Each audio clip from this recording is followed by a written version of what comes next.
இன்று நான் கூற இருக்கக்கூடிய திருக்குறள் அல்ல பழமொழி என்னவென்றால், கேட்பார்க்கு மதி இல்லை என்றால் கேழ்வரகு கூழில் நெய் வடியுதாம்.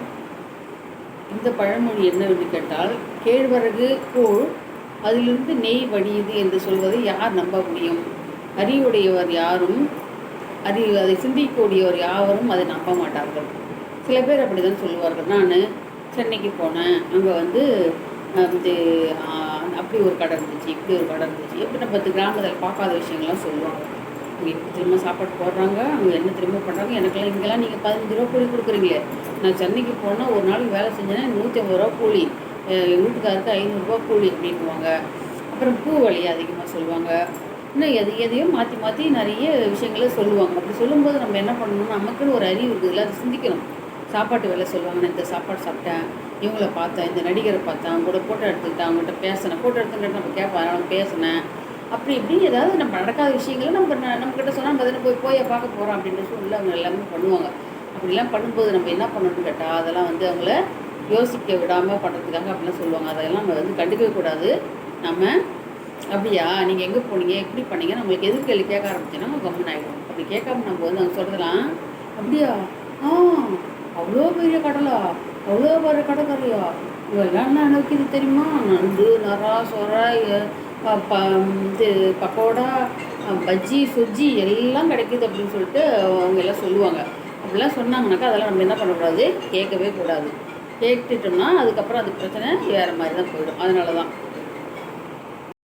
இந்த கேழ்வரகு கூழில் கூட நெய் வடிதுன்னு சொல்கிறது என்னன்னு கேட்டிங்கனாக்கா, நம்ம கேட்குறவங்க கேனையினா இருந்தால் நம்ம அவங்க என்ன சொன்னாலும் கேட்டுக்கிற மாதிரி இருந்தால் தான் பேசுவாங்க.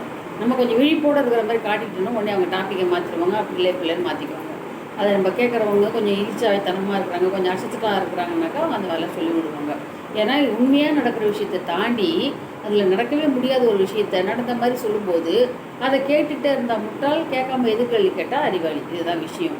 கேழ்வரகு கூழ் என்ன வரும் நம்ம நல்லா தெரியும். கேழ்வரகு கூழை காய்ச்சினா கேழ்வரகு கூழை தான் குடிக்க முடியும். களி வரும், அதில் புட்டு செய்யலாம், அடை செய்யலாம், உப்புமா செய்யலாம், சிம்பிளி செய்யலாம், இதெல்லாம் தான் செய்யலாம். அதில் நெய்ங்கிறது வரும், பால் இருந்து தானே நெய் வரும். பாலை தான் காய்ச்சி உர ஊற்றி வைக்கணும். உர ஊற்றி வச்சா 3 நாள் காலையில் தயிராகும்.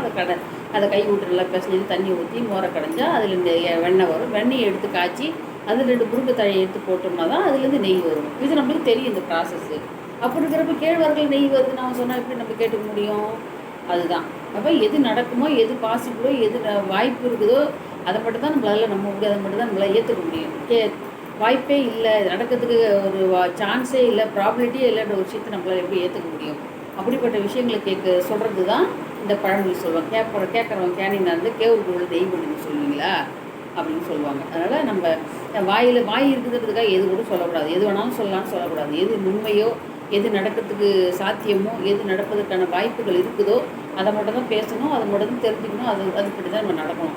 அது இல்லாமல் தகாத வார்த்தை பேசணும். அடுத்த நம்ம ஏதாவது ஒரு விஷயத்தை சொல்ல போனால், நீ அன்றைக்கி சொன்ன மாதிரி இன்றைக்கி சொல்ல போகிறேன், நீ தெரியும் போகணும். ஆனால் ஆக்சுவலாக அன்றைக்கி நல்ல விஷயத்தையே, ஒரு நல்ல செய்தி, நமக்கான செய்தி அவன் கொண்டு வந்தால் கூட அதை கேட்குற மனநிலையில் நம்ம இருக்க மாட்டோம். ஏன்னா முன்னாடி அவனுடைய வரலாறு அப்படி இருக்குது.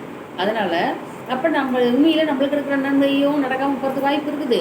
அவனும் விரும்பி வந்து சொல்கிறது பால் மணி சரிப்போ, அவனுக்கு தான் சொல்ல வந்தோம், கேட்குறான் ஏதாவது போய்கிட்டு போகிறான்னு போகிறதுக்கும் வாய்ப்பு இருக்குது. அதனால் நிறைய விஷயங்கள் தவறு நடக்கிறதுக்கு வாய்ப்பு இருக்கிறதால உள்ள விஷயங்களை உள்ளபடியே சொல்லி அந்த கருத்து அடுத்தவங்களுக்கு வெளிப்படுத்துறது தான் நல்லது. ஒழிஞ்சு அது மாற்றியோ, கூட்டியோ, குறைச்சியோ, அதிகப்படுத்தியோ, பிரம்மாண்டப்படுத்தியோ சொல்கிறதால எந்த ஒரு நல்லதும் நடக்க போகிறது கிடையாது. அதனால் நிறைய விளைவுகள் கெட்டதாக தான் நடக்கும்.